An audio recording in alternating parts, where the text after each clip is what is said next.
خوش آمدید ناظرین، آپ دیکھ رہے ہیں رائٹس واچ اور میں ہوں آپ کی میزبان اسرا حق اور میں ہوں احمد سعید۔ ناظرین، 30 اگست سے لے کے 5 ستمبر تک پاکستان کے مختلف علاقوں میں 6 خواتین کو ایسڈ اٹیکس میں بہت برے طریقے سے ان کو جلایا گیا ہے، اور ابھی یا تو وہ بالکل ڈسفیگرڈ اپنی ایک زندگی گزارنے کے لیے ایک وہ ہمت جتا رہی ہیں، یا پھر وہ ابھی ہسپتال میں اپنی زندگی اور موت کی جو لڑائی ہے وہ لڑ رہی ہیں۔ یہ جو انسیڈنٹس آئے ہیں یہ ہیں بڑے خوفناک۔ جو 5 ستمبر کو ہوا تھا وہ ہوتا ہے راول پنڈی میں، ایک خاتون ہے، ان کے جو فارمر ہسبینڈ ہے وہ ان کے منہ پہ تیزاب پھینک دیتے ہیں کیونکہ انہوں نے خلا لے لیا تھا ان سے۔ پھر اس سے پہلے 4 ستمبر کو ایک خاتون جن کے کپڑے نہیں تھے اور ان کے منہ، ہاتھ، چیسٹ سب کچھ جلا ہوا ایسڈ سے، وہ کسی اسلام آباد کے پوش علاقے میں نا وہ پائی جاتی ہے سیمی کانشیس اسٹیٹ۔ پھر 3 خواتین ہیں ایک گھرانے کے، یہ مظفر گڑھ میں واقع آتا ہے کہ اندر کچھ مرد حضرات گھس جاتے ہیں اور ان تینوں کے اوپر انہوں نے ایسڈ پھینک دیا تھا۔ اور اس سے بھی پہلے ٹوباٹیک سنگھ میں ایک ان آئیڈینٹیفائڈ موٹر سائیکلسٹ تھے، وہ آتے ہیں اور ایک خاتون پہ تیزاب پھینک کے چلے جاتے ہیں۔ ناظرین، یہ اس لیے آپ کے لیے بتانا ضروری ہے کہ جو یہ ڈیٹ لائن ہے یہ صرف 7 دنوں کا یہ ایک ونڈو ہے جس کے دوران یہ ابھی صرف 6 خواتینیں یہ وکٹمز ہوئی ہیں۔ یہ اس لیے ضروری ہے کیونکہ یہ صرف وہ کرائمز ہیں جو ابھی میڈیا میں ہائی لائٹ ہوئے ہیں، رپورٹ ہوئے ہیں، اور ہمیں ان کا نہیں پتہ جو ابھی تک پولیس کے شاید یہ کیس فائلز میں آئی بھی نہ ہو، یا پھر جس کے اندر گھر والوں نے یا کمیونٹی نے اس معاملے کو رفع دفع کر کے چھپا دیا ہو۔ اب اسی سارے جو یہ سلسلہ ہے اس کے بارے میں ایک یہ کوشچن نکل آتے ہوئے یہ ہے کہ کیا ایسڈ اٹیکس پاکستان میں واپس ابھر کے آ رہے ہیں، یا پھر فار مومنٹری پاز یہاں پر میڈیا ہے اسے سب کچھ پالیٹکس سے اپنا دھیان ہٹا کر اس ایک جو اوفینس ہے اس کے اوپر دھیان ذرا دینا شروع کیا ہے۔ خیر، آج ہم لوگوں نے دعوت دی ہے miss Valerie Khan Yousafzai کو۔ یہ فارمر چیئر رہ چکی ہیں of the Acid Survivors Foundation Pakistan کی، اور ہم لوگ آج ان کو اس لیے ہم لوگوں نے بلایا ہے تاکہ ہم لوگ پتہ کریں انہوں نے وہ وقت دیکھا ہے پاکستان کا جب یہ ایسڈ اٹیک لاز جب یہ آئے تھے تو اس سے کمی نظر آئی، تو ہم لوگ ان سے یہ پوچھیں گے کہ ان کو کوئی فرق نظر آ رہا ہے، یہ لاز افیکٹو تھے یا نہیں۔ تھینک یو سو مچ مس خان، آپ نے وائس پی کے .net کو ٹائم دیا۔ میرا جو بیسک آپ سے کویشچن ہے وہ ہم نے یہ دیکھا ہے کہ پاکستان میں ایسڈ اٹیکس میں جو پرائمری وکٹمز ہیں دے آر وومن، تو کیا موٹیو ہوتا ہے بیسکلی ان اٹیکس کے پیچھے، and are they considered as honour crime? Honour کا I main so cold owner کا ضرور عیسیٰ کیا ہے اس مسئلہ سے، لیکن ہمیشہ جو تیزاب گردی کا ہو رہا ہے نا پاکستان میں، ہمیشہ it's a cycle of violence نا، it's the highest you can say exponential level of violence جو کہ جنسی تشدد کا قسم کا شکار ہے نا بیسیکلی۔ تو ہمیشہ یا ریفیوزل آف میرج کی وجہ سے ہو رہا ہے، یا ڈومیسٹک وائلنس گھریلو تشدد کے کانٹیکس میں ہو رہا ہے، وہ کیا نام ہے ڈوری نہیں دیے نا، اور یا ہمارے سسر والا کے ساتھ جھگڑا کیے، یا وہ بےعزتی کیے، وہ اس قسم کا چیز ہے نا basically. So these are very much patriarchal related issues basically، اور میرے نالج علم کے مطابق ہمیشہ گھریلو تشدد کے اندر یا ریفیوزل آف میرج پرپوزل کا ایشو ہے، یہ بہت ہے جی۔ اوکے، ٹھیک ہے۔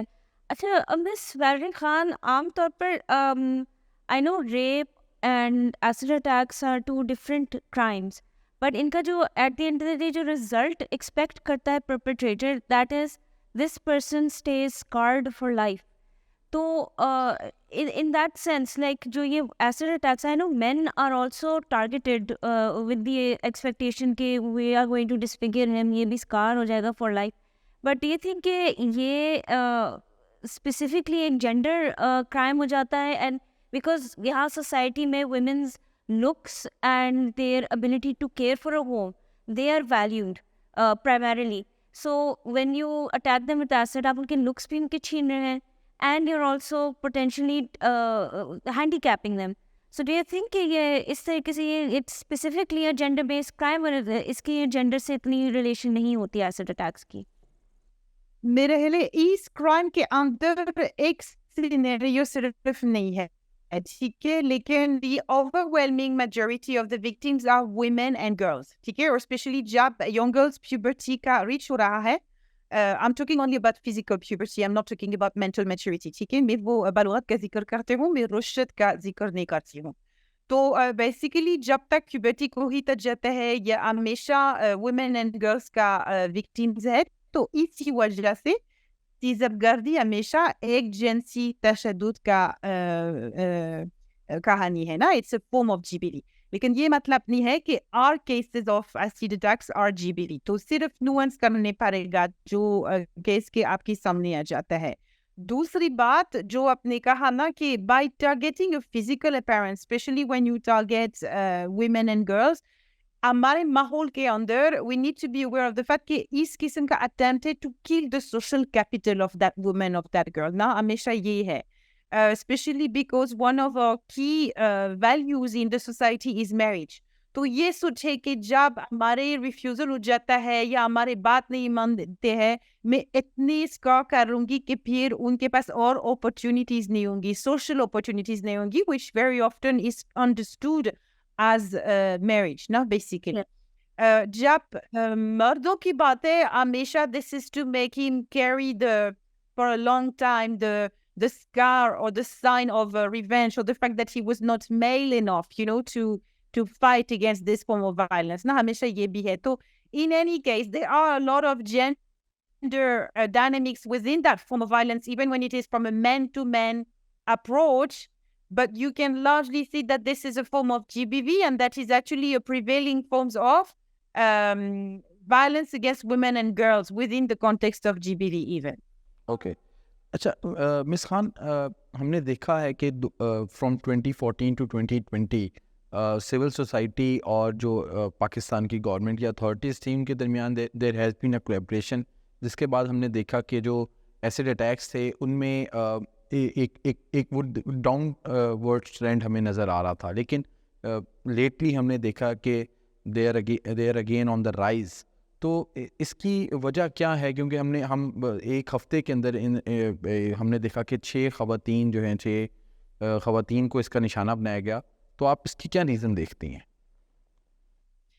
تو دو بات ہے نا ایک طرف سے جو سول سوسائٹی کا ایفورٹ ہے جو کہ ہمیشہ I would say there has been a peak of civil society efforts 2007 سے جو کہ حکومت کے ساتھ واقعی کافی کام کیا صرف حکومت کے ساتھ نہیں actually I would say it was a very holistic approach communities کے ساتھ بھی law makers کے ساتھ بھی حکومت کے ساتھ بھی تو executive parliamentarians and judicial justice actors as well نا judicial actors as well وہ سب کو انوالو ہو گیا میڈیا بھی ہو گیا تو مجھے لگ رہا ہے کہ اس وجہ سے کافی فرق ہو گیا at some point in 2020 Pakistan actually achieved a world record in terms of decreasing تیزاب گردی as a form of GBV یہ خوفناک کی بات ہے کہ آپ مجھے بتائیے کہ ابھی کیس دوبارہ انکریز ہو جاتا ہے I think there are 2 things I would like to say here and that's only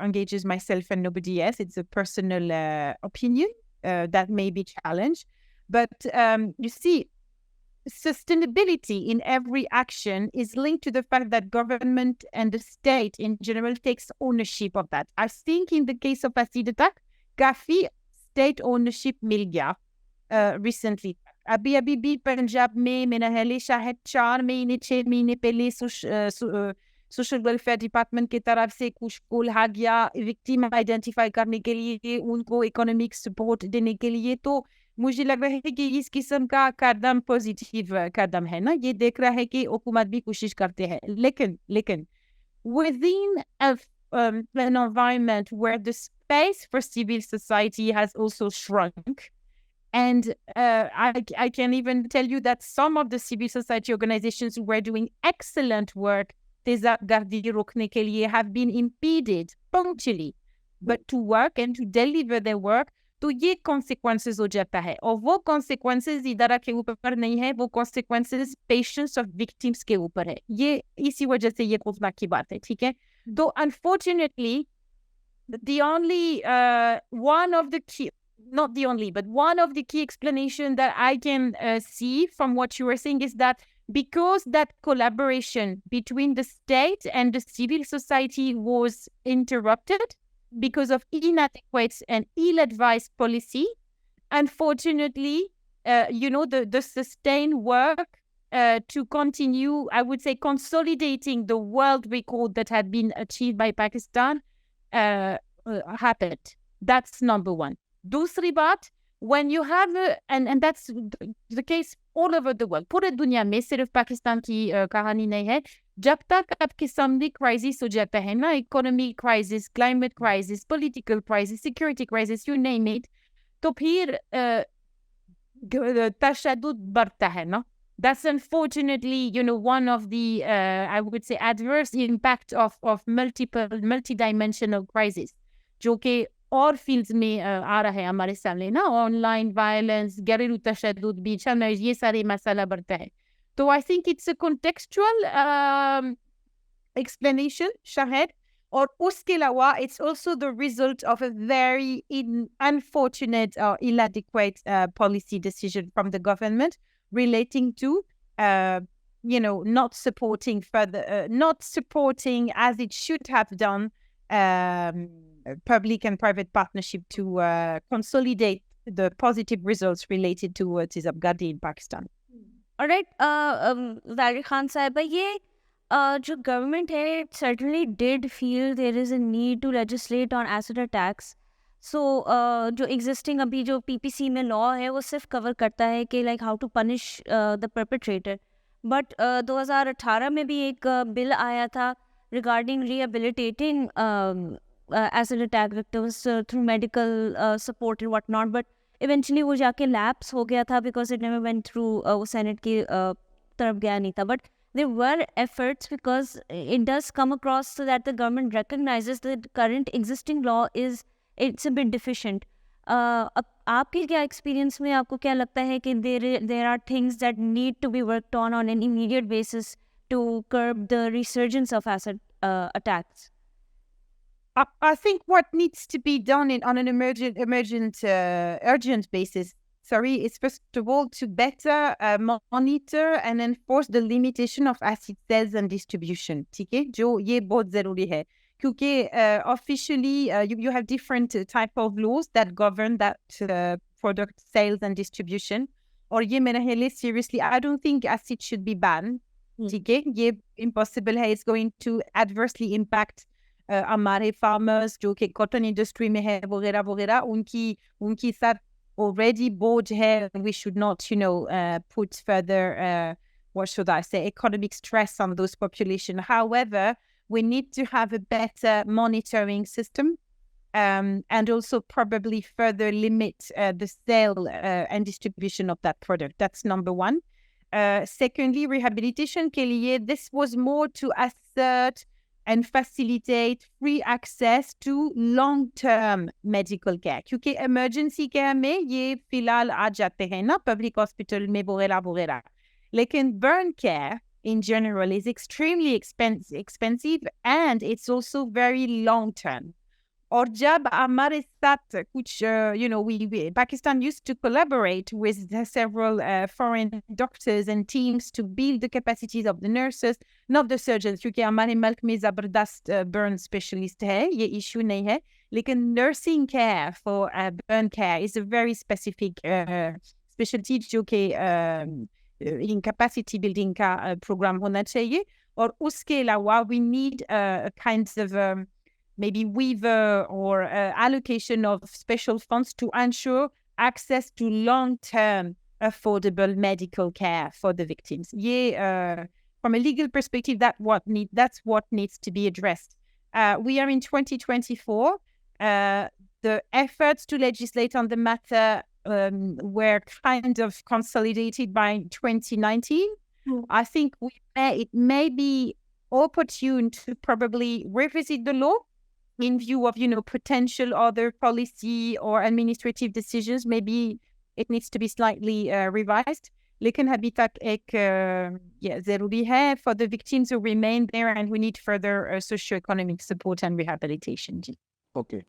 Acha, Miss میں ایک رپورٹ پڑھ رہا تھا جس میں یہ کہا گیا تھا کہ جو ساؤتھ پنجاب کے جو ڈسٹرکٹس ہیں ملتان، مظفر گڑھ، ڈی جی خان، ان ایریاز میں جو ہیں ایسڈ جو اٹیکس کے جو سروائیورز ہیں ان کی تعداد زیادہ ہے، یا ان ایریاز میں جو ایسڈ اٹیکس ہیں وہ زیادہ ہوتے ہیں.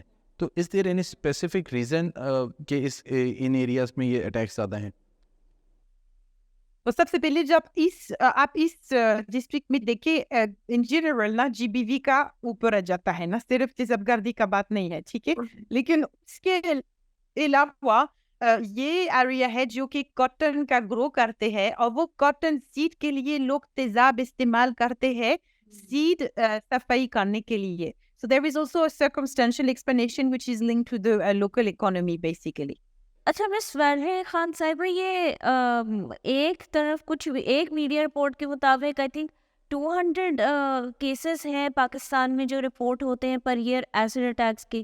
سو آپ کے پاس ہے کوئی وہ اسٹیٹسٹکس جو آپ کو اور did this come from acid survivors foundation? فی الحال جو ہمارے علم میں ہے we don't have more than and I may be wrong because again Acid Survivors Foundation Pakistan میں فی الحال صرف ریفرل کرتے ہیں. That's all they are doing. They are not doing the data research anymore. But ان کی last notice میں which was I think around 2022 یہ صرف 10 cases تھے نا اس سال وہ 2022 میں. If there is more I'm not aware of it, but that is not Acid Survivors Foundation Pakistan کا data. I think the other issues again, acid attack تیزاب گردی صرف پاکستان کا مسئلہ نہیں ہے. It's a global issue unfortunately, and a very old form of GBV actually. You would be surprised. I know that at some point you had around 60 attacks per year in the UK, for example. So I mean, you know, I'm the kind of person who would not give you incorrect information. I can vouch for the data until 20, where it was, the latest number of attacks were I think no more than 10 per year in 2020. اس کے بعد مجھے نہیں پتا کہ data. Okay so مس Valerie میں جو یہ around 2022 میں 10 اٹیکس رپورٹ ہوئے تھے. Were these attacks that only came in media reports? Did they come to the police? Were they referred to hospitals? Or are they like absolutely recorded? Like یہ data کہاں سے collect ہوا تھا؟ It's a multiple sources of data. Normally جو آ جاتا ہے نا, they go to the police station very often and then to the hospital as well. It's one or the other. ہمیشہ نا یا فتفر ہاسپٹل میں جاتے ہیں یا فتفر پولیس میں جاتے ہیں. So usually it's that, and then from there onwards it's picked up by media. ہمیشہ ایسے ہو جاتا ہے. On very exceptional cases you would have people from the community or media people, sometimes even some lawmakers from that constituency who would contact us and said آپ please us patients کے ساتھ مدد کر سکتے ہیں, ریفر کر سکتے ہیں نا, to access medical care or any form of support services for example. ٹھیک ہے, بہت شکریہ مس ویلری خان آپ کا وائس اسپیکر کو ٹائم دینے کا, اور جو ایسڈ اٹیکس ہیں اس کے حوالے سے جو پالیسی گیپس ہیں اور جو ایکشنیبل جو چیزیں ہیں اس کے حوالے سے آپ نے بڑی تفصیل سے گفتگو کی. بہت شکریہ. شکریہ آپ کا. ناظرین, پروگرام کے پہلے حصے میں ہم نے ان خواتین کے بارے میں بات کی جو کہ تیزاب گردی کا شکار ہو کر عمر بھر کے لیے معذور ہو جاتی ہیں.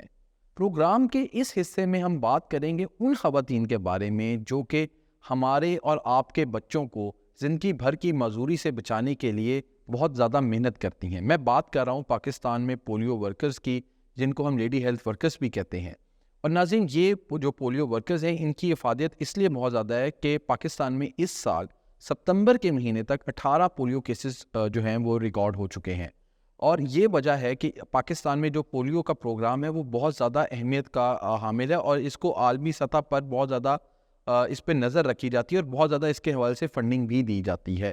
ناظرین, ہم نے دیکھا ہے کہ پاکستان کی جو پولیو ورکرز ہیں وہ گھر گھر جاتی ہیں اور بچوں کو پولیو کے قطرے پلا کر ان کو محفوظ بناتی ہیں, لیکن ساتھ ہی اس عمل میں وہ خود بھی غیر محفوظ رہتی ہیں, کیونکہ بہت ساری پولیو ورکرز ایسی ہیں جنہوں نے کے پی کی ٹرائبل بیلٹ میں, ایون کہ پشاور میں اور بلوچستان کے مختلف ایریاز میں, اور ایون کہ کراچی جیسے سیٹلڈ ایریا میں جب وہ پولیو مہم چلا رہی تھی تو ان پہ فائرنگ کی گئی جس میں کچھ جو پولیو ورکرز تھی ان کی شہادتیں بھی ہوئی. ناظرین لیکن پچھلے دنوں جو سندھ ہے اس کے اندر ہم نے دیکھا جو اس کا شہر جیکب آباد ہے اس میں ایک بہت ہی دل خراش واقعہ پیش آیا جب ایک پولیو ورکر جو کہ اپنی ڈیوٹی پہ تھی اور گھر گھر جا کے بچوں کو قطرے پلا رہی تھی ان کو وہاں پر جنسی زیادتی کا نشانہ بنایا گیا. اس حوالے سے جو سندھ حکومت ہے اس نے اس واقعے کے بعد جیکب آباد کی ضلعی انتظامیہ کو تبدیل کر دیا, وہاں کی پولیس کے افسران کو تبدیل کر دیا اور پولیس نے اس حوالے سے ایک FIR بھی درج کر لی. لیکن جو بڑا ہی ایک برا طرح کا رسپانس آیا وہ ان کے خامند کی طرف سے یہ تھا جنہوں نے اس خاتون کو کاری قرار دے کر گھر سے نکال دیا اور اب وہ خاتون کی زندگی کو خطرہ ہے. اس حوالے سے جو ہے سندھ میں جو بالخصوص جو پولیو ورکرز ہیں ان کے کیا تحفظات ہیں, پہلے ہم آپ کو اپنے نمائندہ خصوصی شوکت قرائی کی یہ رپورٹ دکھاتے ہیں. سندھ کے تیسرے بڑے شہر سکھر سے 75 کلومیٹر دور ضلع جیکب آباد کے نواحی گاؤں اللہ بگ چکھرانی میں پولیو ویکسینیٹر سے جنسی زیادتی کے واقعے نے ورکنگ لیڈیز اور ان کے اہل خانہ میں خوف کی لہر دوڑا دی ہے. واقعے سے سندھ میں پولیو ویکسینیٹر سمیت دیگر شعبوں میں کام کرنے والی خواتین کے لیے مشکلات مزید بڑھ گئی ہیں, جبکہ پولیو مہم کو جاری رکھنا بھی مشکل ہو گیا ہے. سندھ کی سول سوسائٹی سمیت خواتین کے حقوق کے لیے جدوجہد کرنے والوں کا موقف ہے کہ صورتحال کی ذمہ دار ضلع انتظامیہ ہے جس نے پولیو ویکسینیٹر کو سیکورٹی فراہم نہیں کی. یہ کسی ایک خاتون کے خلاف کوئی واقعہ نہیں ہے, یہ پوری جو ورکنگ وومن ہے جو ڈسٹرکٹ جیکب آباد میں مختلف جگہوں پہ کام کر رہے ہیں وہ ان سب خواتین کے خلاف اگینسٹ جائے گا, کیونکہ اس ایک واقعے کی وجہ سے کتنی عورتیں ہیں جو اس کام سے گھر میں روک دی گئی ہیں.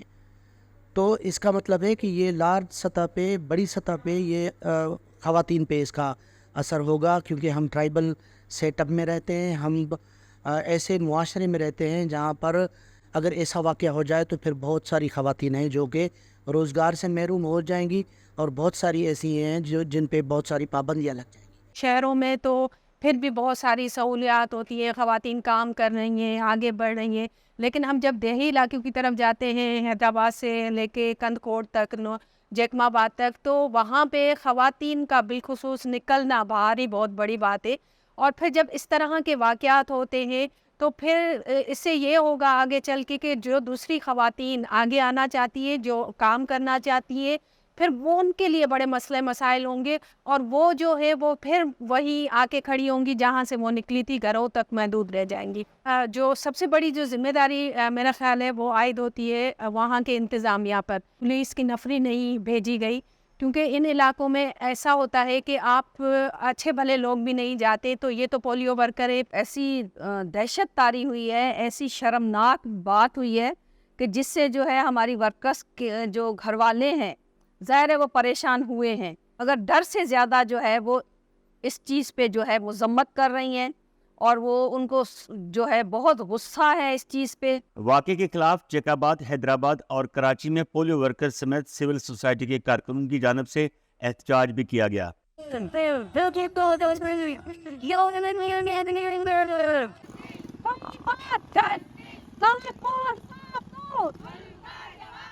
سول سوسائٹی جیکب آباد اور پولیو ورکرز کا خیال ہے کہ مفرور ملزمان کو بچانے کے لیے طاقتور لوگ سرگرم ہیں. آپ اس چیز کی بھی انکوائری کریں کہ وہ کون سی گینگ ہے.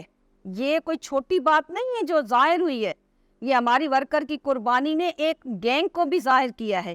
ایک گاؤں کے لوگ تو ایسا حرکت نہیں کر سکتا, وہ پری پلاننگ ہے, ویڈیو بنانا. یہ تو کسی نہ کسی کا کارندہ ہوتا ہے تو وہ لازمی طور پہ پریشر رکھتا ہے نا, وہ فوری طور پہ ایکشن میں آ جاتے ہیں کہ جی ہمارا بندہ ہے, اس کو پروٹیکٹ کیا جائے. آپ نے دیکھا کہ FIR پہلی جو ہوئی اس میں صرف جو ہے وہ رابری کا کیس داخل کیا گیا, ٹھیک ہے, یہ انہوں نے کرایا تھا کہ یہ ایسا کیس, کیونکہ پولیو ایک قومی ایمرجنسی ہے اور یہ انٹرنیشنل معاملہ ہے. اگر اس میں کسی نے خلل ڈالا ہے تو یہ بہت بڑی بات ہے.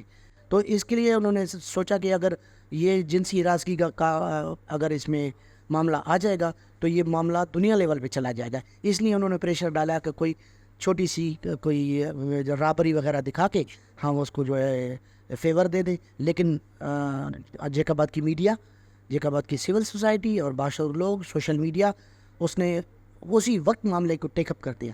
واقعے کے بعد خاتون کے شوہر نے بچے چھین کر انہیں گھر سے بے دخل کر دیا, جبکہ ضلعی کورٹ کے حکم پر انہیں بچے واپس دے دیے گئے اور سرکاری پناہ گاہ میں ٹھہرایا گیا. دوسری جانب سندھ حکومت کا موقف ہے کہ انہوں نے ضلعی انتظامیہ کے خلاف کارروائی کر دی ہے اور تمام متعلقہ افسران کے تبادلے کر دیے ہیں۔ سول سوسائٹی اور پولیو ورکرز حکومتی اقدامات پر ناخوش ہیں۔ ان کا مطالبہ ہے کہ ضلعی انتظامیہ جس نے غفلت کی ہے ان کے خلاف محکمہ جاتی کارروائی کی جائے۔ Shaukat Korai, YSPK.net Karachi. Welcome back ناظرین۔ ناظرین آپ نے رپورٹ دیکھی، یہ جو سارا پولیو ورکرز کا جو معاملات ہیں اور جن مشکلات سے وہ گزرتی ہیں اس پر بات کرنے کے لیے ہم نے دعوت دی ہے رخسانہ انور صاحبہ کو، جو کہ صدر ہیں لیڈی ہیلتھ ورکرز ایسوسی ایشن پنجاب کی، اور ان سے جانیں گے کہ جو ہماری یہ جو پولیو ورکرز ہیں ان کو کس قسم کے مسائل کا سامنا کرنا پڑ رہا ہے اور کتنے مشکلات سے گزر کر وہ یہ جو قومی ڈیوٹی ہے وہ سر انجام دیتی ہیں، اور اس حوالے سے ان کے حکومت سے مطالبات کیا ہیں اور حکومت ان کے مطالبات کو کس حد تک سنجیدگی سے لیتی ہے۔ تو اس حوالے سے بات کرتے ہیں رخسانہ انور صاحبہ کا۔ بہت شکریہ آپ کا ہمیں ٹائم دینے کا۔ اچھا، رخسانہ انور صاحبہ، آپ پریزیڈنٹ بھی ہیں لیڈی ہیلتھ ورکرز ایسوسی ایشن پنجاب کی، لیکن جو پولیو ہیلتھ ورکرز کی جو سچویشن ہے وہ KP سندھ یا ہر جگہ ہی کافی یعنی خستہ ہے۔ تو میں یہ پوچھنا چاہ رہی تھی کہ کیونکہ ملیٹنٹس اسپیشلی خیبر پختونخوا میں ٹارگٹ کر رہے ہیں، تو آپ کو کیا لگتا ہے کہ پولیو ورکرز کی سیکیورٹی ہے وہ پچھلے 5 سال میں کچھ بہتر ہوئی ہے کہ آپ پھر دوبارہ حال وہی کہ وہی کشیدہ ہو گئے؟ بسم اللہ الرحمن الرحیم۔ سیکیورٹی کے حوالے سے جو معاملات ہیں درمیان میں کچھ بہتری آئی تھی، لیکن اب آپ دیکھ رہے ہیں کہ پھر ٹارگٹ کیا جا رہا ہے پولیو ورکرز کو، لیڈی ہیلتھ ورکرز کو، پولیو کیمپین کو متاثر کرنے کے لیے، اور پولیس کے جو اہلکار تعینات ہوتے ہیں سیکیورٹی کے لیے ان کو بھی ٹارگٹ کیا گیا۔ آپ نے دیکھا ہے ابھی خیبر پختونخوا میں جو شمالی ان کے جو وہ علاقہ جاتا ہے وہاں پر یہ ساری ٹارگٹ کلنگ ہوئی ہے۔ اس کے علاوہ آپ دیکھ لیں کہ اوور آل بھی ہیراسمنٹ کے معاملات ہیں، اور کمیونٹی میں بھی اس طرح کے کچھ معاملات ہوئے ہیں، جیسے سندھ کا واقعہ ہوا ہے، اس کو بھی آپ دیکھیں کہ پراپر سیکیورٹی نہ ہونے کی وجہ سے ہمارے لوگوں کو کیمپین کے دوران ٹارگٹ بھی کیا جاتا ہے اور ہراساں بھی کیا جاتا ہے۔ ٹھیک ہے۔ اچھا، آپ نے بات کی جو سندھ میں جیکم آباد میں ایک افسوسناک واقعہ پیش آیا ایک پولیو ورکر کے ساتھ، تو اس واقعے کے نتیجے میں کہیں جو ہماری مزید پولیو ورکرز ہیں جو پنجاب میں کام کر رہی ہیں، کیا ان میں کوئی خوف و ہراس تو نہیں ہے، اور یا ان کی وجہ سے کچھ خواتین ایسے تو نہیں ہیں جنہوں نے ڈیوٹی دینے سے انکار کر دیا ہو یا پولیو کیمپین متاثر ہوئی ہو؟ پولیو کیمپین تو کسی جگہ متاثر نہیں ہوئی، کیونکہ جب سے کیمپینز شروع ہوئی ہیں پولیو کے حوالے سے نیشنل پروگرام کے امپلائیز کی کمٹمنٹ ہے کہ کسی بھی مرحلے پر کبھی بھی کیمپین نہیں روکی گئی۔ اب یہ جو سندھ میں واقعہ ہوا ہے یہ بڑا تکلیف دہ واقعہ ہے، ایک ہماری پولیو ورکر کے ساتھ جس طرح زیادتی کی گئی ہے، اور اس کی فیملی میں نے بھی اس کو اون کرنے سے انکار کیا ہے۔ تو پنجاب میں لوگوں میں تشویش بہت پائی گئی، اور بلکہ پنجاب میں لاہور میں بھی کچھ اس طرح کے واقعات ہوئے، کچھ اس طرح مارا گیا ہماری لیڈی ہیلتھ ورکرز کو لاہور میں۔ تو اس طرح کے واقعات ہوئے، لیکن یہ نہیں ہوا کہ لوگوں نے، ہمارے ساتھیوں نے پولیو کیمپین کرنے سے انکار کیا ہو یا کسی بھی جگہ پولیو وہی متاثر ہوئی ہو۔ یہ کمٹمنٹ کا ایک بڑا ہائی لیول ہے کہ ہمارے لوگ اس بات کی اہمیت کو سمجھتے ہیں کہ پورے دنیا میں اگر پولیو ختم ہو چکا ہے اور پاکستان میں ابھی تک یہ چل رہا ہے تو اس کو ہر قیمت پر ہم نے ختم کرنا ہے۔ تو ہمارے لوگوں کا جذبہ تو اتنا زیادہ ہائی ہے، مورال ہائی ہے، لیکن حکومت کی جانب اگر ہم دیکھیں تو حکومت تحفظ دینے میں قطعی طور پر ناکام نظر آتی ہے، چاہے وفاقی حکومت ہے یا صوبائی حکومت ہے۔ ٹھیک ہے۔ اچھا رخسانہ احمد صاحبہ، یہ آپ جیکب آباد کا انسیڈنٹ بتا رہی ہیں کہ ایک تو ظاہر سی بات ہے ان کو ٹارگٹ کیا گیا تھا اور پھر مبینہ زیادتی بھی ہوئی ان کے ساتھ، جو ایک خاتون فیمیل لیڈی ہیلتھ ورکر تھی۔ تو اس سے بھی پہلے آئی تھنک کہ پچھلے سال کا بھی واقعہ تھا کہ یہ آئی تھنک لکی مروت میں یہ ایک کچھ جگہ بیٹھ کے انہوں نے یہ ڈیسائیڈ کر لیا تھا کہ جو جتنی بھی خواتین ہوں گی، انہوں نے نام نہیں لیا، کہتے کہ جو بھی یہ NGOs کے نام پہ یہ نام احرام مردوں کے ساتھ جا کے ڈفرینٹ پبلک اسپیسیز میں جا رہی ہیں، تو ان کی زبردستی شادی کر دی جائے گی یا نکال دیا جائے گا۔ تو یہ ایٹیٹیوڈس آپ سندھ سے لے کے خیبر پختونخوا ساؤتھ سے لے کے نارتھ تک یہ تو پریویلنٹ ہے۔ تو آپ کو نہیں لگتا کہ جو تھوڑے سلائٹلی مور ڈینجرس جابس اس طریقے سے ہوتے ہیں، یہاں پر مرد کو امپلائے کرنا چاہیے تھا جو یہ نیویگیٹ کر سکتے ہیں، ان کی سیفٹی زیادہ تھوڑی بہتر ہو؟ مردوں کو بہت سارے اس طرح کے جو خطرناک علاقے ہیں ان کو ذمہ داری دی جاتی ہے پولیو کے حوالے سے. کافی جگہوں پر جو ٹیم ممبرس ہیں دونوں میل بھی ہیں, لیکن بہت جگہوں پہ اس طرح کے معاملات آتے ہیں کہ اندر گھر جا کر بچوں کو قطرے پلانے پڑتے ہیں, تو فیمیل کا پھر ٹیم ممبر ہونا ضروری ہے کہ فیمیل گھر کے اندر جا سکتی ہے اور سوالات پوچھ سکتی ہے, اور بچے اگر چھپائے ہوئے ہیں وہ اندر جا کے وہ دیکھ سکتی ہے, ٹریس آؤٹ کر سکتی ہے. مقصد تو پھر وہی آ جاتا ہے نا کہ میکسیمم کوریج, کہ زیادہ سے زیادہ بچوں کو قطرے پلائے جا سکے, کوئی بچہ محروم نہ رہے تاکہ اس میں کا خاتمہ ہو سکے. لیکن اس بات سے چھپ کر کے اگر ہمیں ٹارگٹ کر دیا جائے گا اور جان سے ہاتھ دھونا پڑیں گے یا عزتیں محفوظ نہیں ہے, اس سے ڈر کر اگر خواتین گھروں میں بیٹھ جائیں, کیا یہ بہتر نہیں ہے کہ خواتین کو پراپر سیکیورٹی فراہم کی جائے؟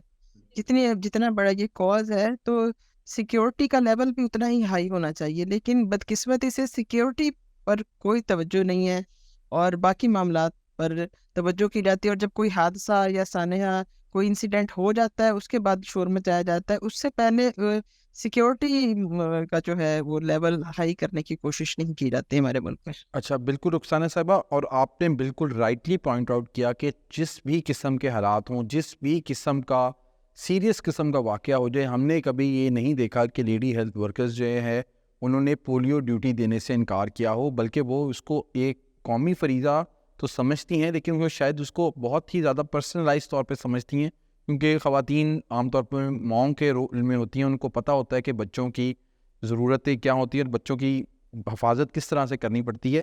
لیکن ہم نے ایک چیز دیکھی کہ ہماری جو لیڈی ہیلتھ ورکرز ہیں بڑی محنت کرتی ہیں, لیکن پھر بھی ہم دیکھتے ہیں کہ ان کو 4-5 مہینے سیلریز نہیں ملتی, اس کے لیے ان کو احتجاج کرنا پڑتا ہے. تو اس ٹائم کیا حالات ہیں؟ کیا آپ لوگوں کی کوئی سیلریز ڈیلے ہیں اس ٹائم؟ اور اگر ہیں تو اس حوالے سے آپ کا حکومت سے مطالبہ کیا ہے, اور کیا کوئی اسپیشل ایکٹ یا اسپیشل لا ہونا چاہیے لیڈی ہیلتھ ورکرز کے لیے, اسپیشلی ان پولیو ورکرز کے لیے جو بہت سخت ڈیوٹی دیتی ہیں؟ جی بالکل, تنخواہیں تو ریگولر آتی ہیں کیونکہ ہم لوگ سول سروینٹ ہیں. 2012 سے ریگولر ہو چکے ہیں, 2014 سے سول سروینٹ ہیں, 2017 سے تنخواہیں ریگولر آن لائن آتی ہیں. لیکن تنخواہیں ایک تو بہت قلیل ہیں کیونکہ پولیو کی ذمہ داری بہت زیادہ ہے. پولیو کے حوالے سے الگ پیکیج دیا جاتا ہے, لیکن وہ بھی بڑھتی ہوئی مہنگائی کے لحاظ سے ناکافی ہے. خاص طور پر جب آپ کی جانیں داؤ پر لگی ہوئی ہوں, جب آپ کی عزتیں داؤ پر لگی ہوئی ہوں, تو منیمم سا کوئی چند ہزار کا پیکیج وہ ان ساری چیزوں کا احاطہ نہیں کر سکتا. میں ایک چیز اس میں پوچھنا چاہ رہا ہوں کہ جو بھی پاکستان میں ایسی جابس ہوتی ہیں جہاں رسک ہوتا ہے, تو وہاں پہ ایک رسک الاؤنس دیا جاتا ہے سرکاری ملازمین کو, وہ پولیس کو بھی ملتا ہے, ایف سی کو بھی ملتا ہے, باقی اداروں کو. تو کیا آپ لوگوں کو رسک الاؤنس ملتا ہے؟ کیونکہ آپ کے کام میں رسک تو بہرحال موجود ہے. قطعاً رسک الاؤنس نہیں ملتا. میں تو چاہتی ہوں کہ یہ جو لیڈی ہیلتھ ورکرز پروگرام ہے اس کو پرائیورٹی پر گورنمنٹ دیکھے, اور فیڈرل گورنمنٹ کو دیکھنا چاہیے. فیڈرل گورنمنٹ یہ سارا کا سارا جو ہے پولیو کے حوالے سے اور لیڈی ہیلتھ ورکرز کا جو پروگرام ہے فیڈرل گورنمنٹ کو دیکھنا چاہیے, اور اسپیشل پے پیکیجز دینے چاہیے. بجائے اس کے کہ اسپیشل پے پیکیجز دیے جائیں تو ابھی گورنمنٹ نئی بھرتیاں بھی نہیں کر رہی, اور جتنی بھی ذمہ داری ہے وہ ہماری لیڈی ہیلتھ ورکرز پر ہی آ رہی ہے کہ جہاں وہ 1000 کی آبادی پہ پہلے کام کر رہی تھی, وہ 3,000 کی آبادی پہ کام کر رہی ہیں. اور عمر کے اس حصے میں ہے کہ 50 سال 45 سال 55 سال کی ایج میں انہیں 2-3 گنا زیادہ ڈیوٹی کرنی پڑتی ہے, اور ایک ہی معاوضے پہ منیمم ویجز پر انہیں یہ ڈیوٹیز کرنی پڑتی ہیں. ان کی عزتیں بھی داؤ پہ لگی ہوئی ہیں, ان کے جانیں بھی داؤ پر لگی ہوئی ہیں, اور جتنا ٹائم ہے, ٹائم لمٹ بھی کوئی نہیں ہے کہ صبح سے لے کر رات تک ڈیوٹی کرنی ہوتی ہے, کوئی تحفظ بھی نہیں ہے. میں چاہتی ہوں کہ اسپیشل پیکیج دیا جائے. اسپیشل پیکیج کی اگر بات کریں تو جو شہادتیں اگر ہوتی ہیں ہماری لیڈی ہیلتھ ورکرز کی, لیڈی ہیلتھ پرووائزرز کی کیمپین کے دوران, انہیں نہ شہید ڈکلیئر کیا جاتا ہے, نہ کوئی شہید پیکیج دیا جاتا ہے. ہمارے ساتھ الگ سے ایک امتیازی سلوک روا رکھا گیا ہے. شاید یہ خواتین کا پروگرام ہے, اس لیے خواتین کو حقوق دیتے ہوئے حکومت بہت تذبذب کا شکار ہو جاتی ہے. دعوے تو بہت کیے جاتے ہیں, لیکن جب حقوق دینے کی بات آتی ہے تو ہمیں خواتین سمجھ کر ہمارے حقوق اس طریقے سے نہیں دیے جاتے, اتنا تحفظ نہیں دیا جاتا, اتنا پیکیج نہیں دیا جاتا, اتنی سیکیورٹی نہیں دی جاتی, اور اتنے سہولیات جو باقی محکموں میں دی جاتی ہے, جیسے رسک الاؤنس کی آپ نے بات کی ہے, یہ باقی محکموں میں دیا جاتا ہے, یا ہیلتھ ڈپارٹمنٹ میں بھی باقی کیڈرز کو دیا جاتا ہے. لیکن ہمارے جو نیشنل پروگرام کے امپلائیز ہیں, لیڈی ہیلتھ ورکرز ہیں, لیڈی ہیلتھ سپروائزرز ہیں, انہیں رسک الاؤنس سمیت کسی بھی قسم کا کوئی الاؤنس اضافی طور پر نہیں دیا جاتا. اچھا ٹھیک ہے. رخسانہ صاحبہ, میری طرف سے ایک آخری کوشچن ہے. یہ ابھی آپ بتا رہی ہیں کہ یہ تو جاب سیکیورٹی کا ایک سچویشن ہے, یہ معاملہ ہے, یہ سیلریز ڈیلے نہیں ہوتی، لیکن رسک الاؤنس کا تو یہ سچویشن ایک ہے. اب لیٹ سے کہ ایز اے گورنمنٹ ابھی تک گورنمنٹ کی طرف سے اتھارٹیز کی طرف سے آپ کے سامنے کوئی ایک وے فارورڈ پریزنٹ ہوا ہے کہ جب تک پاکستان میں پولیو ایفیشلی ایریڈیکیٹ ہو جائے گا پھر اس کے آگے آپ لوگوں کی کیا جاب سیکیورٹی ہوگی؟ دیکھیں جو لیڈی ہیلتھ ورکرز ہیں وہ صرف پولیو ڈیوٹی نہیں کرتے ہیں، وہ پرائمری ہیلتھ کیئر اور فیملی پلاننگ پہ بھی کام کرتے ہیں. اور جہاں لیڈی ہیلتھ ورکرز کی تعداد کم ہے، 2-3 ہزار کی تو آبادی پہ وہ کام کر لیتی ہیں، لیکن اس سے زیادہ بھی علاقے خالی پڑے ہوئے ہیں. وہاں صرف پھر پولیو ورکرز کو ڈپیوٹ کیا جاتا ہے. وہ 5-6 دن جو کیمپین ہوتی ہے تو پولیو ورکرز کو 5 یا 6 دن کا معاوضہ دیا جاتا ہے اور کام کرا لیا جاتا ہے. یہ بہت ٹیمپریری کام ہے، حالانکہ جتنا اہم کام ہے، جتنا یہ سینسیٹیو کام ہے، اس پر باقاعدہ جو ہے وہ لیڈی ہیلتھ ورکرز کے جو پروگرام ہے اسی میں بھرتیاں ہو کر اس کی باقاعدہ ٹریننگ ہونی چاہیے اور اس کو بہت ذمہ داری سے دیکھا جانا چاہیے. لیکن چونکہ ہمارے یہاں عارضی کام کیے جاتے ہیں اور وقتی طور پر کوئی ذمہ داری پوری کرا لی جاتی ہے، اسی وجہ سے یہ پولیو کے کیسز ختم نہیں ہو رہے. جب آپ کا ایک پراپر امپلائی ہوگا، جو باقاعدہ آپ کا گورنمنٹ امپلائی ہوگا، وہ ذمہ داری بھی قبول کرے گا. جب باہر سے آپ والنٹیئرس کو ذمہ داری دے دیتے ہیں، ان کو 4-5 دن کا پیکیج دے دیتے ہیں، تو یہ عارضی جو پیکیج والا کلچر ہے، اس کی یہ بھی ایک وجہ ہے کہ پولیو یہاں سے ختم نہیں ہو رہا. ادروائز لیڈی ہیلتھ ورکرز اور لیڈی ہیلتھ سپروائزرز کی تو انگنت ذمہ داریاں ہیں جو پولیو کے علاوہ بھی وہ پورے مہینے پرفارم کرتی ہیں. ٹھیک ہے، بہت شکریہ رخسانہ صاحبہ، آپ نے بالکل بجا طور پہ فرمایا کہ جو لیڈی ہیلتھ ورکرز ہیں وہ فور فرنٹ پہ ہوتی ہیں. جب بھی کسی قسم کی کوئی بیماری آتی ہے، ہم نے دیکھا کووڈ کے دوران بھی انہوں نے بے انتہا کام کیا اور فرنٹ سے لیڈ کیا اس بیماری کے خلاف. اور خاص طور پہ پولیو کے خلاف بھی آپ لوگوں کا جو کام ہے وہ ایک قومی فریضہ ہے، اور بلکہ آپ اس کو قومی خدمت سے بھی بڑھ کر انجام دے رہے ہیں اور اس میں اپنی جان کی بھی پرواہ نہیں کر رہے. اور ہم امید کرتے ہیں کہ جن کمیوں کی طرف آپ نے اشارہ کیا، اور ہم کوشش کریں گے اس پلیٹ فارم سے ہم ارباب اقتدار تک آپ کی آواز پہنچائیں، اور اگلے پروگرام میں یا چند پروگرام کے بعد ہم جو ارباب اقتدار ہیں جو پولیو پروگرام کو دیکھ رہے ہیں، اوورسی کر رہے ہیں، ان کو بلائیں اور آپ کے مطالبات ان کے سامنے رکھیں اور کوشش کریں کہ اس حوالے سے کوئی مثبت پیش رفت ہو سکے. بہت شکریہ رخسانہ صاحبہ آپ کا. اور ایسا جاتے جاتے اب ہم ایک اور اہم معاملے پہ گفتگو کر لیتے ہیں، اور وہ یہ ہے کہ حالیہ چند دنوں میں ہم نے دیکھا کہ پولیس کے ہاتھوں بلیسمی ایکیوز جو تھے ان کی ہلاکت کے کچھ واقعات سامنے آئے ہیں. ایک واقعہ کوئٹہ میں آیا، جیسے کہ آپ نے کو یاد ہوگا، جس میں ایک مبینہ طور پہ جس شخص پہ الزام لگایا جا رہا تھا کہ اس نے توہین مذہب کی ہے، اس کو تھانے میں ایک پولیس اہلکار نے قتل کر دیا. پھر عمر کوٹ میں اسی طرح کا واقعہ ہوا جب ایک ڈاکٹر پہ مبینہ طور پہ الزام لگایا گیا اور پھر اس کو ایک مبینہ پولیس مقابلے میں ہلاک کر دیا گیا. کیونکہ ہم نے دیکھا عام طور پہ پہلے جو ہے ہجوم کے ہاتھوں اس طرح کے واقعات آتے تھے، لیکن سیکیورٹی فورسز کے ہاتھوں قانون ہاتھ میں لینا اور ماورائے عدالت کسی کو قتل کرنا یہ تشویشناک بات ہے. کیونکہ جو بھی جرم ہو ہمارا قانون یہ کہتا ہے، اور بہت سے علماء کرام کی بھی یہ رائے ہے کہ اس کا جو ڈیو پروسیس ہے وہ ضرور فالو ہونا چاہیے، جو کہ ان 2 کیسز میں نہیں ہوا. اور اب اس سے بھی پہلے اس سال میں، اور یہ آئی تھنک 2023 آنورڈس بھی دیکھ سکتے ہیں ہم لوگ، جتنے بھی ہوئے بھی ہیں انسیڈنٹس، وہ شاید کچھ ہلاکتیں ہوئی ہیں، کچھ میں وہ کمیونٹی کے اوپر ایک موب جا کے پڑی تھی، تو اس کے اندر پولیس کا باقاعدہ ایک ایکٹیو سا کردار تھا کہ وہ انہوں نے بہت کوشش کی کہ جو سسپیکٹ ہے اس کو کم از کم وہاں سے اس سچویشن سے بالکل اور وہ پھر لا کے جا کے پولیس اسٹیشن میں لے کے آ کے بٹھا کے، تاکہ پھر آگے جا کے قانونی کارروائی ہو. یہ مدیان میں بھی پولیس نے اس کو پولیس اسٹیشن میں رکھا تھا، وہ پھر ایک لیپس ہو گیا تھا کہ وہ 40 منٹس کے لیے وہاں پہ بیٹھا گیا، تب تک کراؤڈ پہنچ گئی. بالکل. اور اچھرا میں بھی ہم نے دیکھا تھا کہ پولیس کا ایک بڑا اچھا پازیٹیو رول رہا. ہم نے دیکھا ہے کہ اوور آل اگر ہم بات کریں پولیس کی اس طرح کے کیسز میں تو بہت ہی ایک اچھا رسپانس رہا، اور اکا دکا ایسے واقعات ہو جاتے ہیں. ویسے میں اس میں حوالے سے ایک اور بات کرنا چاہ رہا تھا کہ اسی طرح کا جب واقعہ آپ کو یاد ہوگا 2011 میں ہوا، جب کہ اس وقت کے گورنر پنجاب سلمان تسیر کو قتل کیا گیا. اس کے بعد ایک پنجاب پولیس کے اندر انہوں نے اسکریننگ کی تھی تمام پولیس اہلکار کی، ان کی مینٹل ہیلتھ کے حوالے سے دیکھا گیا تھا کہ کیا ایشوز ہیں جس کی وجہ سے اس طرح کے واقعات ہو سکتے ہیں. میرے خیال میں دوبارہ اگر یہی والی جو ایکسرسائز ہے وہ ایک نیشنل لیول پہ ہو تو یہ بڑا بہتر ہو سکتا ہے اس سے، تاکہ اس طرح کے جو بھی واقعات ہوتے ہیں ان سے بچا جا سکے. مینٹل ہیلتھ کے بھی ساتھ ساتھ یہ بہت ضروری ہے کہ آئی فیل لائک کہ یہ خیر میری پرسنل اوپینین ہے، مجھے جتنا نظر آتا ہے کہ جو پولیس ہے اکثر جو ان دو واقعوں میں انہوں نے یہ ایکسٹرا جوڈیشلی جو یہ قتل کیے ہیں لوگ، وہ ہو سکتا ہے کہ موب کے خطرے سے یا ان کے ڈر سے پریشر میں آ کے انہوں نے کیے ہوں. بالکل. تو وہ اس ہم لوگ کو آئی تھنک یہ بھی کرنا پڑے گا کہ پولیس کو امپاور کرنے کی ضرورت ہے کہ وہ جو کراؤڈ ہے اس کو کنٹرول کر پائے. اس طریقے کے واقعات میں ان کا بھی ہاتھ ہے وہ گندے نہ ہوئے. بالکل بالکل، آپ کی بات بالکل ٹھیک ہے، اور ہم امید کرتے ہیں کہ جو بھی جتنا بھی سنگین جرم کیوں نہ ہو، کوئی بھی شخص، اور خاص طور پہ وہ لوگ جو کہ پولیس کی وردی میں ہوتے ہیں یا جن کا ذمہ ہے لا انفورسمنٹ کرنا، وہ کسی صورت بھی قانون کو اپنے ہاتھ میں نہ لیں اور کوئی بھی عمل ماورائے عدالت نہ ہو. جس کی جو بھی سزا بنتی ہے وہ عدالت کے ذریعے، ایک عدالتی فورم کے ذریعے ہو. اور جس طرح کہ پاکستان کا آئین آرٹیکل 10A جو ہے رائٹ ٹو فیئر ٹرائل ہر شہری کو فراہم کرتا ہے، وہ حق ہر شخص کو ملے. ناظرین، یہ تھا اس ہفتے کا رائٹس واچ. آپ ہمیں دیکھ سکتے ہیں یوٹیوب، فیس بک، ٹویٹر، انسٹاگرام اور ٹک ٹاک پر. دیکھتے رہیے رائٹس واچ صرف voicepk.net پر. آپ کی خبر، آپ کی آواز، voicepk.net.